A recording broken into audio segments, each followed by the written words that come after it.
Hello అండి. Hello. నమస్తే. నమస్తే. 1 ఇయర్ అయిందండి పాస్టర్ ప్రవీణ్ పగడాల గారి హత్య. ఇప్పటికీ దానికి సంబంధించి ఏం జరిగింది అనేది ఒక వీడని మిస్టరీని. చాలామంది చెబుతూ ఉంటారు, మందు కొనుక్కున్నారు, సీసీటీవీ ఫుటేజీలు చూడలేదా, ఇవన్నీ అంటారు. కానీ ఆ వర్షన్స్ వదిలిపెట్టేద్దాం. బట్ చనిపోయితే 1 ఇయర్ అయింది. ఏమంటారు? ముందుగా అండి, ఆయన మృతికి నేను సంతాపం తెలియజేస్తూ, అతని పైన ఆధారపడి కొంతమంది ఉన్నారు, అతన్ని నమ్ముకుని ఉన్నారు. మా జీవితాలను అతను వెలిగిస్తాడు అని ప్రత్యక్షంగా, పరోక్షంగా కొన్ని లక్షల మంది ఉన్నారు, ప్రత్యక్షంగా కొన్ని వందల మంది ఉన్నారు. అతను మా జీవితాలకి భరోసా ఇస్తాడు అని నమ్మిన వాళ్ళు ఉన్నారు. పైగా అతని భార్య, అతని కూతురు, పెంపుడు కూతుర్లు, అలాగే చాలామంది పిల్లల్ని ఆయన పెంచుకున్నారు. అది అందుకే నేను చెప్తున్నా, ప్రత్యక్షంగా బోలెడు మందికి ఆయన మృతి తీరని లోటు. అలాగే పరోక్షంగా అతను ఒక జాతిని మేలుకొల్పే విషయంలో అతని బతికింది తక్కువ కాలం అయినప్పటికీ కూడా అతను ఒక జీవిత కాలానికి సరిపడా అతను సర్వీస్ చేసేసాడు. అంటే సమాజానికి అతను ఇవ్వాల్సింది ఇచ్చేశాడు. నాకు అతను ఎక్కడ నచ్చాడంటే, అతను చనిపోయే వరకు అతను ఎవరో నాకు తెలియదు. అతను చనిపోయిన తర్వాత వీడియోలు ఒక్కొక్కటి వస్తుంటే, అతని పాత వీడియోలు విన్న తర్వాత, అరే ఇతను బతికుండగా ఒకసారి ఇతనితో మాట్లాడుంటే ఎంత బాగుండేది అని నేను చాలా బాధపడ్డా. ఎందుకంటే నేను ఆషామాషిగా మతం ముసుగేసుకొని, మతం పేరు చెప్పుకొని బతికే వాళ్ళని కానీ, పార్టీల పేరు చెప్పుకుని బతికే వాళ్ళని కానీ నేను అసలు గౌరవించను. పైగా నేను ఏ మతాన్ని నమ్మను కూడా. కానీ అతను ఒక మత ప్రచారకుడి కంటే కూడా ఒక జాతిని మేల్కొల్పే ఒక వ్యక్తిగా నాకు నచ్చాడు. మత ప్రచారం అనేది పక్కన పెట్టేయండి, అది అతనికి నాకు అర్థమైనంతలో, చూసినంత వీడియోస్లో ఆయన నమ్మిన దాన్ని చెప్పారేమో తప్ప నువ్వు రావాలి, నువ్వు ఫాలో అవ్వాలి ఎక్కడా చెప్పలేదు. పైగా అతను ఒక మత ప్రచారకుడి కంటే కూడా ఒక సమాజాన్ని మేల్కొల్పే వ్యక్తిగా నాకు కనిపించాడు. ఇట్లాంటి వ్యక్తులు అరుదుగా ఉంటారు సమాజంలో. ఇప్పుడు మనం ఎప్పటి నుంచో మనం ఏం మొత్తుకుంటున్నాం, ఒక అవగాహన కలిగించాలి. నాకు ఒక విషయం తెలుసు, అది సమాజానికి అవసరం అనిపించింది, అది నేను సమాజానికి చెప్పాలి అనే ఒక తపన చెప్పటం, అది నా బాధ్యత అనుకుంటున్నా. అలాంటి ఒక వ్యక్తి ఎంత అతని గురించి చెప్పాలంటే ఒక్కొక్కసారి మాటలు కూడా రావు. నేను అతని వీడియోలు చూశానని చెప్పాను కదా, ఆ వీడియోలో ఆత్మ లేని మనుషులకి ఆత్మ అయ్యాడు, ధైర్యం లేని వాళ్ళకి ధైర్యాన్ని ఇచ్చాడు. అలాగే తమకేమి హక్కులు ఉన్నాయో తెలియని వాళ్ళకి మీకు ఈ హక్కులు ఉన్నాయి, మీరు ధైర్యంగా మీ హక్కులు మీరు వినియోగించుకోండి అని చెప్పాడు. చదువుకోండి అని చెప్పాడు. చదువు ఒక్కటే మనకి చివరికంటా మనకు వస్తుంది అని చెప్పాడు. చదువు గురించి చాలా చాలా చెప్పాడు. నాకైతే అనిపించింది, చాలామంది ఇలా చెప్పిన వాళ్ళు కూడా ఉన్నారు, అతననే కాదు. నాకు సమాజాన్ని మేల్కొల్పిన మనుషుల్లో చూసుకుంటే గనక ఒక అంబేద్కర్ తరువాత అతను మాట్లాడుతున్న సమూహాల్లో అతను ఒక చిన్నపాటి అంబేద్కర్లా అనిపించాడు నాకు మేల్కొల్పే విషయంలో. మీకు ఈ హక్కు ఉంది, అలాగే మీ దగ్గర ఈ తెలివితేటలు ఉన్నాయి,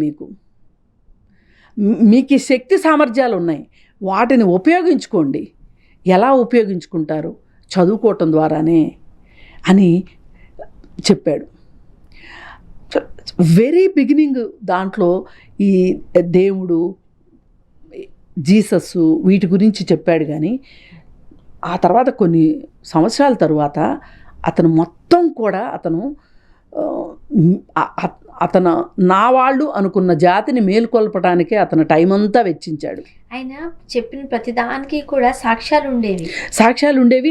పైగా ఇంకొకటి, అతన్ని మతబోధకుడుగా కంటే కూడా నేను అతను ఒక ఎంటర్‌ప్రెన్యూర్ ఉన్నాడు అతనిలో ఒక సొసైటీ బాగుండాలని తాపత్రయం, ఆయన పిల్లల్ని పెంచే విధానం ఏదన్నా కానీ అసలు అలాంటి వ్యక్తి ఇంకొకళ్ళైతే ఇప్పుడు ప్రస్తుతానికి మటుకు లేరండి, ప్రవీణ్ పగడాల. అయితే నాకు అన్నిటికన్నా బాధ అనిపించింది ఏంటంటే, సరే అతను దూరం అయ్యాడు, అతని సమాజానికి ఎవరికైతే అతను అవసరమో, ఎవరికైతే ఆత్మ అయ్యాడో అతను వాళ్ళకి లేకపోవటం చాలా బాధాకరమైనప్పటికీ కూడా అంతటి మేధావి చావుని అపహాస్యం చేస్తూ అతన్ని చాలా బాధాకరం.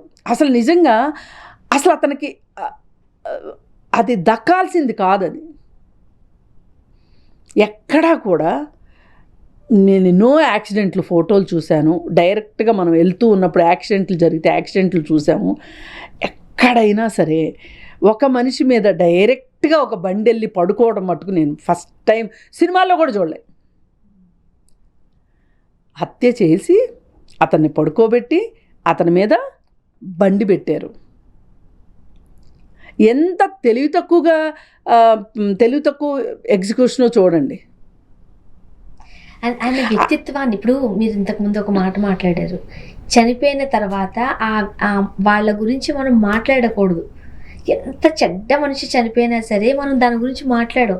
ఒక దేవుడిగానో దైవత్వంగానో చూస్తాం, మన దగ్గర లేని మనిషిని. అలాంటి వ్యక్తిని ఒక డ్రంకర్ని చేసి అదే ఒక డ్రింకర్ని చేసి అతనే మందు అది అతని జీవితాన్ని అపహాస్యం చేశారు. పైగా ప్రతి చోట హెల్మెట్ ఉంది. ఎక్కడైనా ఒక చోట అతను తాగుతున్న ఫోటో చూసామా? స్క్రీన్ ప్లే అంత దారుణంగా ఉంది, ఎవరిదో కానీ ఆ స్క్రీన్ ప్లే. కానీ తరువాత బయటకు వచ్చిన విషయాలు చూస్తే దీని వెనక చిన్నవాళ్ళైతే లేరు, ఎవరో పెద్దవాళ్లే ఉన్నారు, పెద్దల హస్తమే ఉంది. ఇది కావాలని చేసిన హత్య. అయితే అతను కోర్టులను కూడా, అతనుకున్న పరిజ్ఞానంతో కోర్టులను కూడా ఛాలెంజ్ చేసిన వ్యక్తి ఇతను. పైగా లాయర్లు కూడా అక్కర్లేదు, నేను వేసిన కేసు నేనే వాదించుకుంటాను అని కూడా చెప్పాడు. అదేంటంటే, మతం మారితే కులం మారదు, కానీ మతం మారితే గనక కులం ద్వారా వచ్చే రిజర్వేషన్ మీకు రాదు అని ఏదైతే చెప్పబడుతుందో దాన్ని ఛాలెంజ్ చేశాడు అతను. ఆ ఛాలెంజ్ చేసిన దాన్ని తట్టుకోలేక, భరించలేక కొంతమంది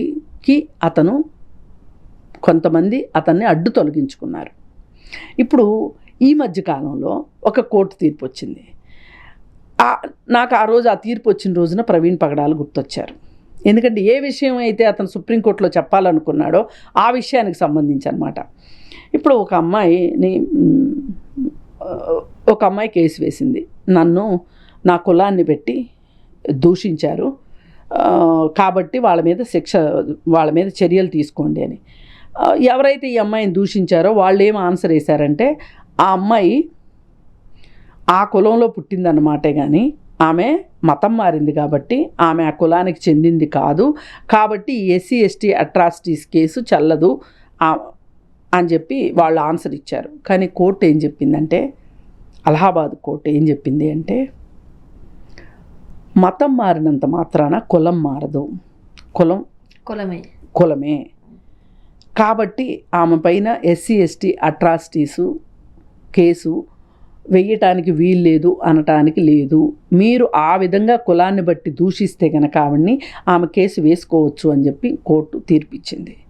ఇది చాలా సహేతుకమైన తీర్పు అన్నమాట. ఇప్పుడు మనం ఏ కులంలోనన్నా పుట్టనివ్వండి, ఏ మతంలోనన్నా పుట్టనివ్వండి, మనకి జ్ఞానం వచ్చిన తర్వాత, మనకి తెలివితేటలు వచ్చిన తర్వాత, అది ఏ మతమైనా సరే, క్రిస్టియానిటీలో పుట్టారు, చాలామంది ఇప్పుడు హిందూయిజం ఫాలో అవుతున్న వాళ్ళు లేరా, సెలబ్రిటీస్ లేరా, అయినంత మాత్రాన ఆమె మూలాలు అయితే పోవు కదా, అది తన ఇష్టం.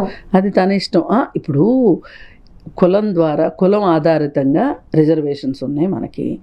అయితే ఆ కులంలో పుట్టినప్పుడు వాళ్ళు మతం మారితే గనక, క్రిస్టియానిటీ తీసుకుంటే గనక వాళ్ళకి ఆ రిజర్వేషన్ చెల్లదు, వాళ్ళని ఎస్సీలుగా పరిగణించము అంటున్నారు. అది ఒక రకంగా తప్పు. ఎందుకంటే వాళ్ళు మతం మారినంత మాత్రాన వాళ్ళ కులం అయితే మారదు. మతం వేరు, కులం వేరు. అందుకని దీని మీద అతను చాలా ఫైట్ చేశాడు. అలాగే అణగారిన వర్గాల పట్ల అతనికి అమితమైన ప్రేమ ఉంది. వాళ్ళని పైకి తీసుకురావాలనే తపన, సమాజంలో వాళ్ళకి దక్కాల్సిన స్థానం దక్కాలి అనే ఒక మంచి ఉద్దేశం అతని జీవితంలో అతను ప్రతి క్షణం ఉపయోగపడేటట్లుగా గడిపాడు, సద్వినియోగం చేసుకున్నాడు. ఏది ఏమైనా అతను ఒక చరిత్ర సృష్టించిన వ్యక్తిగా చరిత్రలో మిగిలిపోయాడు తప్పితే అతన్ని ఎవ్వరూ డ్రింకర్గాను, డ్రంక్ అండ్ డ్రైవ్గాను ఎవరూ అనుకోవట్లేదు. అలా అనుకోవాలని వీళ్ళు భ్రమించారు కానీ ఎవ్వరు అనుకోవట్లేదు. కాబట్టి ఏంటి అంటే ఇతన్ని ప్రవీణ్ పగడాలని స్ఫూర్తిగా తీసుకుని చాలామంది ప్రవీణ్ పగడాల అవసరం మట్టుకు ఇవాళ సమాజంలో ఉంది అని చెప్పి నేను నమ్ముతున్నాను. అదే నేను ఒకటే మళ్ళీ చెప్తున్నా, అతను బతికుండగా నాకు పరిచయం అయ్యి ఉంటే బాగుండేది అని నాకు అనిపించింది. Thank you.